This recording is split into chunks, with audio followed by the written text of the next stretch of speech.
Well, little did you know that Tony Finau, Emiliano Grillo, and Scott Piercy are the three greatest players in the history of golf. Probably since Tiger in his prime, and I don't even think Tiger was at their level. They're clearly the three greatest players of all time, and if you're not playing all three of them tomorrow, you have no chance. They're auto plays, play all three. You can't go wrong. They could never fail. They're just too great. They are clearly flawless golfers, so congratulations on all that money you're going to win tomorrow when you play Piercy, Grillo, and Gim, right? What's up, guys? If you don't know me, which I hope is some of you, that whole intro, I'm fucking bullshitting. Don't listen to that. That's me having a little joke with all the people that come back quite often. They know I'm bullshitting. Forgive me, I sound a little weird. Just bought a new mic. Everything sounds a little off. Hopefully it's good. For all of you that don't know, I am the Degenerate 75. I'm a high-limit PGA DFS player who is trying to teach people how to be a little bit better at PGA DFS. We do this show right here, the Showdown Hoedown, every Friday and Saturday night for round 3 and round 4. But we also do a week-long stream every Wednesday night at 7. And if you are not watching that before you make your lineups, you're a loser and you're making dumb mistakes and you're not considering all the things you need to consider to be successful. So I highly encourage you to check that out. And if you have a life or a family or, hobbies or whatever, well, then check out the replay afterwards, but watch it before you make your lineups. You see this big ass wheel right here? I do a big drawing every Wednesday night on that stream. And to get on it, all you simply got to do is go over. There's 2 ways to actually get on. 3 ways. Actually, you can go like this video and leave a comment. And on this YouTube video, I just simply want you to comment. I want to make another content video. So I want you to tell me, what is a term from PGA DFS is a term that you don't understand or you think a lot of people don't understand? That could be anything. GPP, MME, Chalk Donkey, slappies, literally any term you ever see from the industry that you think that I should do a video to help noobs understand. So leave that in the comments when you like this video, right? And also, maybe go subscribe, because you can't help but notice that this shit ain't monetized because there's no ads popping up, even though I could. So maybe drop a sub to help a man out. You know what I'm saying? The other way to get on is just go over and like and retweet this on Twitter. But the best way you can get in is to go leave a 5-star review on my podcast on Apple Pod. It's called the Showdown Hoedown. And I just did a show last week called the Degenerate 75 Talks Golf with Smart People. And I talked with Andy Lack. And that show is going to continue. So if I could get some 5-star reviews, leave your Twitter handle on there. I'll give you 3 names up on my big wheel. And even if you don't win that first time, I'll just keep one on there forever. And if you win that, you get to make a lineup with me, and we split all the winnings 50-50. I got a bunch of winners. We're doing some Sunday Showdown lineups tomorrow. Hopefully we spike some big ass money.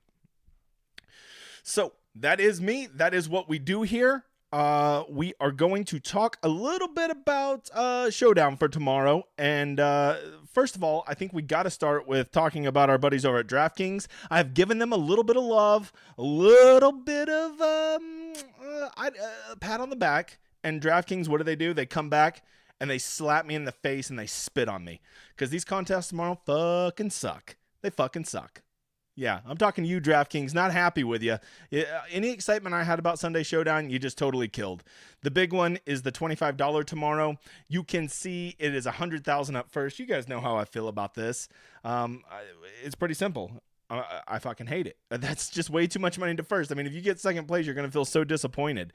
Not to mention, you got to beat 14,000 people. So I'm out on that one. Okay, we'll go play in the 555. Well, first of all, most people listening to this don't play that level.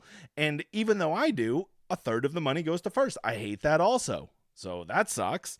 So then, what's really left? The $100 and the $200 single entry? But what's first place in those? $4,000? I mean, thanks, but I don't know. So long story short, I'm really a big proponent of contest selection, and these contest selections lets me know that I'm going to be throttling back tomorrow on how much I play. It's all about the plus EV contest selection, expected value, and I don't see a lot of expected value in those. I think I'm going to do like I did at the John Deere a couple weeks ago. I'm going to make one lineup, throw it in about every contest, and just see how it does. It worked out really well that Sunday, but it's just not going to be a good day for me to go spam 100 lineups in the $25. I don't like the contest. I don't like the format. No, thank you. But for all of you that do play the lower stuff, there's still your $1.20 max, your $5 single entry. They have this $8, which is okay, but I will tell you on this $8, it's 28% to first. Don't love that. $12 single entry is okay, so that's all still there, but let's get to what matters, the weather. And tomorrow, I see that it is going to be a little bit a little bit windier today in the morning, and since they've come back out, pretty great scoring conditions. I mean, I believe the course played a full 2 strokes under today, 2.4 last time I checked. Where the hell did you go, mother father? Let's see. Yeah, 2.5 strokes under par so far. That is very scoreable. No surprise. No winds. Soft course with all the rain. And so tomorrow we're also going to have a soft course after all that rain they got today. But you'd be a fool not to factor in that it's going to be much windier tomorrow.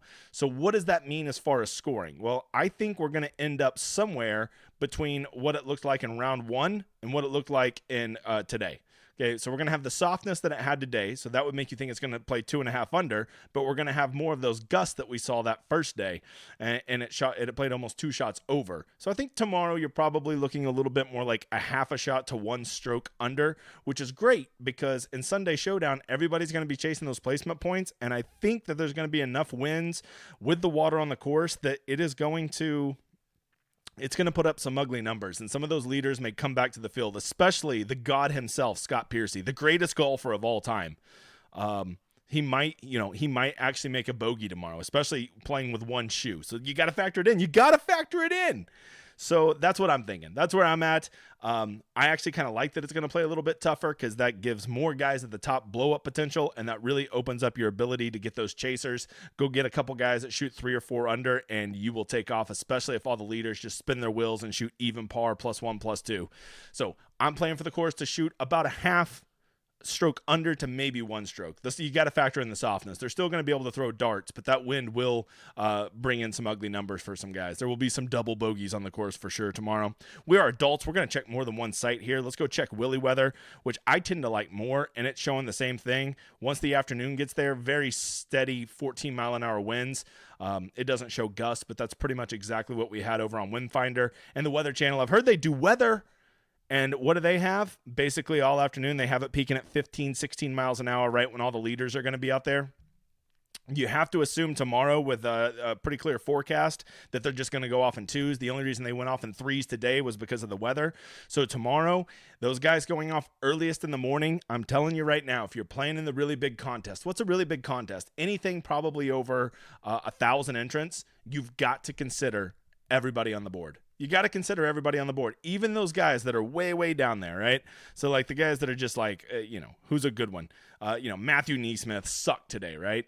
But he's going to be out there bright and early in the morning in the softest conditions when the wind is blowing the least, and he is going to have the ability to go out there and roast that course. I promise you. You look at me right now in your little monitor, right there. One of these guys that are like even or +1 or +3, all these slap dicks that have just been doing terrible, one of them is going to be the nuts play tomorrow. You're going to wake up, it'll be like 9 a.m., and one of these guys will already be like -6 through 12 holes, and they're going to be the nuts play that you have to have. Now, if you're playing in like a $100 single entry, where there's only 100, 200, 300 people in that entire contest, you probably don't need to get so cute to go down here, right? But when you're playing against thousands and thousands of lineups, you got to have the nut play. And I just have a feeling one of the nut plays is going to be one of these guys in the morning that says fuck it and just is throwing darts at soft greens, and it just manages to roll their putts in. So one of these guys, you got to be open to playing him. You got to be, especially if you're playing in that big $25. One of these guys down here will hit it.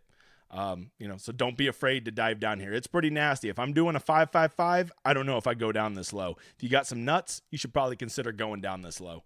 So that right there is my first big takeaway. You got to be willing to go down the board a little bit. Who is going to be popular tomorrow? Well, that's going to be pretty fucking easy to answer. Scott Piercy is going to be super popular because people are like, well, he's going to win, and I need them 13 points, so I got to play Scott Piercy. And I understand Scott Piercy is a god in 13 different religions, especially after how he's played this week, right? But let me just put this alternative out there. Maybe Scott Piercy is a fucking sheep in wolf clothing. Do you ever think about that? Maybe Scott Piercy goes out tomorrow and just shoots a 1 over and still wins the tournament, and it isn't anywhere close to being a nuts play because he only hit 2 birdies and he had 3 bogeys. And even with his 13 position points, it would still easily be offset with a guy with 5 birdies and a bogey-free round. Maybe. Not to mention Scott Piercy is going to be something like 40-45% owned. For me, I have 2 words for this. I pretty much die on this hill. Fuck that. No chance I'm doing it. You do it if you want. If you're playing a double up, he's probably a safe play, but who the fuck plays double ups? We're talking GPPs here, so get out of here. Get out of here with that. Other guys, Grillo, He is looking great, but I will say his approach has not been very great this round.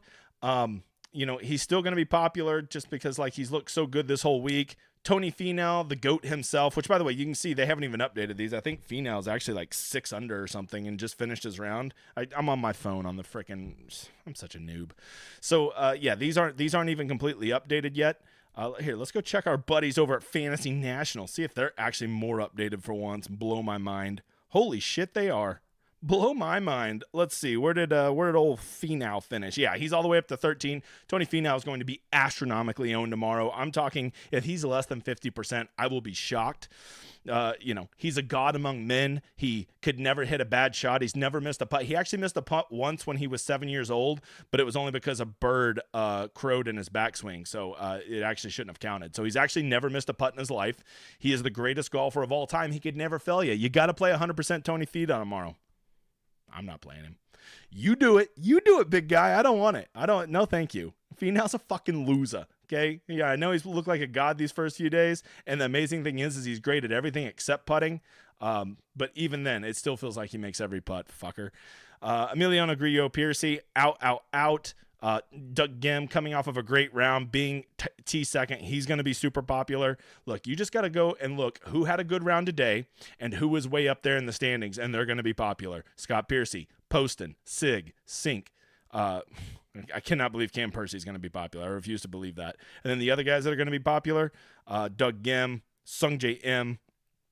These guys are going to be popular, especially if they're cheap, because people are going to want to start like Finau and M, and then they're going to want some of these $6,000 guys to get some relief. That's why you can go Piercy, Jared Wolf, and Lee Hodges, and now you can basically stick another stud in that lineup. So that's going to be very popular.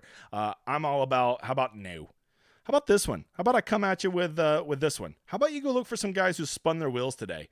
If you played Callum Tarrant coming off of that round, what the hell were you thinking? You think Callum Tarrant's got 2 amazing rounds in a row in him? Get the fuck out of here. If you didn't see the Callum Tarrant blowing up today after he almost set the course record yesterday, me and you need to watch more of these videos, bro. That was the easiest fade of all time.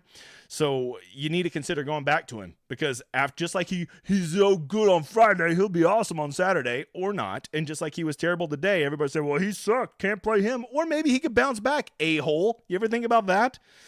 Robert Streb shit the bed today. Look at all these guys that are just like, even or below strokes average. Bryce Garnett, Peter Malnati. A lot of these guys are like this because they fucking suck. Patton Kazire, like these guys are bounce back candidates, or even guys that just didn't light up the course today. Let's see. Most of the guys did tear up the course today. Let's not lie. I played 2.5 shots under par.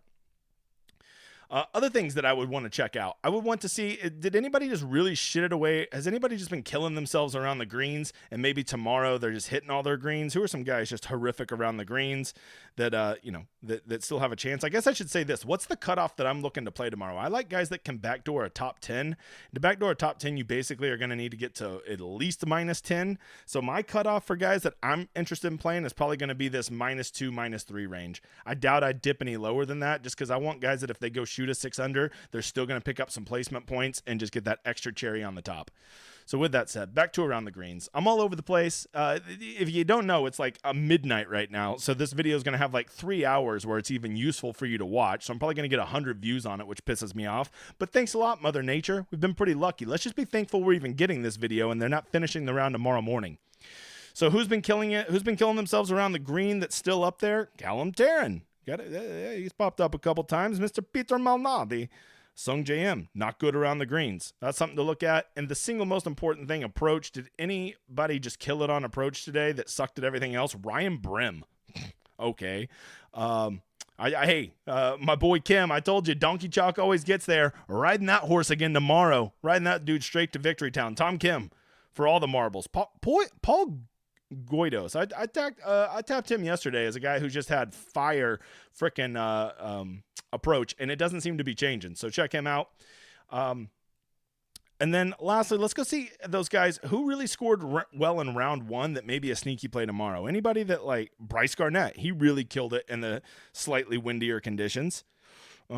Anybody else? Peter Malnati killed it out there in those, and we know he's a good bounce back candidate. A lot of stuff to consider there. A lot of stuff to consider. If you want to know who am I definitely going to play tomorrow, well, that's pretty easy. I'm just going to keep riding my boy Tom Kim. Donkey Chalk always gets there. Those donkeys that played him, he barely got across the finish line, so you know he's going to backdoor top 10. Tom Kim is your money play for tomorrow. Actually, don't play him. Look, when I say the one guy I'm playing, that doesn't mean you should play him. Make your own fucking picks. Hey, new guy, I don't give picks here. I don't. It's about to get awkward whenever I go tell everybody that I'm no longer going to share my player pool soon. And then the one guy that I'm definitely fading, well, I mean, I'm going to give you a 3 for here. I am definitely fading Piercy, Grillo, and Finau because they're the 3 greatest players of all time, and I hate myself and I hate money, so I'm going to fade the 3 greatest players, even better than Tiger Woods at his prime. None of those guys could ever do poorly. They are absolute animals. Hey, remember to go like this video. Give me a quick subscribe, all 100 of you that watch this. Don't forget to leave in the comments with your Twitter handle so I can give you credit for it. Tell me a term from the PGA DFS community that you think it would be cool if I did a video over explaining what those terms mean, or maybe going more in depth on them. So do that for me, please. Also, go like and retweet this. That'll get you one name in the drawing. Then go like and retweet this, and I'll also get your name on here, right? And then I almost buried the lead here. For all of you that don't know, I have a Patreon. We got 235 members over there. You can come support it. It is a very fast growing community. People really like it over there. If you just want the free shit, well, then stay right over here on YouTube, and I'll keep not putting ads up. But over there, I give them a lot more. I make special content for them, and we have a great community. Check it out if you want to. If not, no big deal, brother. But I will tell you, there's a lot of people over there, and not many people are leaving. They really seem to like it.